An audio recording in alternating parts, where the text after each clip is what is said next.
Orange fooding বানাবো। বাসায় যদি ট্যাং থাকে, অরেঞ্জ ফুডিং এভাবে খুব সহজে আপনারা বানিয়ে নিতে পারবেন। ঈদের সময় মেহমান আসলে দটপট 10 মিনিটে বানিয়ে সার্ভ করতে পারবেন, এতে অসাধারণ লাগে। আমি অরেঞ্জ ট্যাং নিয়েছি, এই ট্যাং দিয়ে আজকে কমলা ছাড়াই অরেঞ্জ ফুডিং বানাবো। 3 টেবিল চামচ ট্যাং দিয়েছি, 3 টেবিল চামচ চিনি দিয়ে দিচ্ছি, আগা আগা পাউডার 1 টেবিল চামচ, 1 কাপ পানি দিয়েছি। ঘন ঘন নেড়ে এভাবে রান্না করে নিতে হবে যেন জমাট বেঁধে না যায়। যখন রান্না হয়ে যাবে, এবার আমি একটা প্লেটের মধ্যে সেট করে নিব। একটা প্লেটের মধ্যে আমি সেট করে নিচ্ছি, গরম থাকা অবস্থায় সেট করে নিতে হবে। 1 ঘন্টার জন্য রেস্টে রেখে দিব। 1 ঘন্টার জন্য রেস্টে রেখে দেওয়ার পর জমাট বেঁধে গেছে, এবার কেটে নিচ্ছি জেলিগুলা।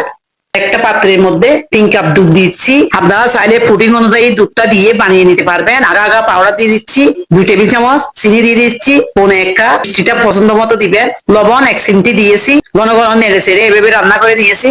এবার একটা কেকের মুলের মধ্যে জেলিগুলো আমি দিয়ে দিচ্ছি, যাতে আমি সেট করে নিব। রান্না করা এই দুধের মিশ্রণ আমি দিয়ে দিয়েছি। 1 ঘন্টার জন্য রেস্টে রেখে দিয়েছিলাম, এভাবে জমাট বেঁধে গেছে। একটা প্লেটের মধ্যে আমি নিয়ে নিয়েছি। দেখতে কত সুন্দর হয়েছে। এভাবে ঈদের সময় পরিবারের সাথে সার্ভ করতে পারবেন। সবাই ভালো থাকবেন। আল্লাহ হাফেজ।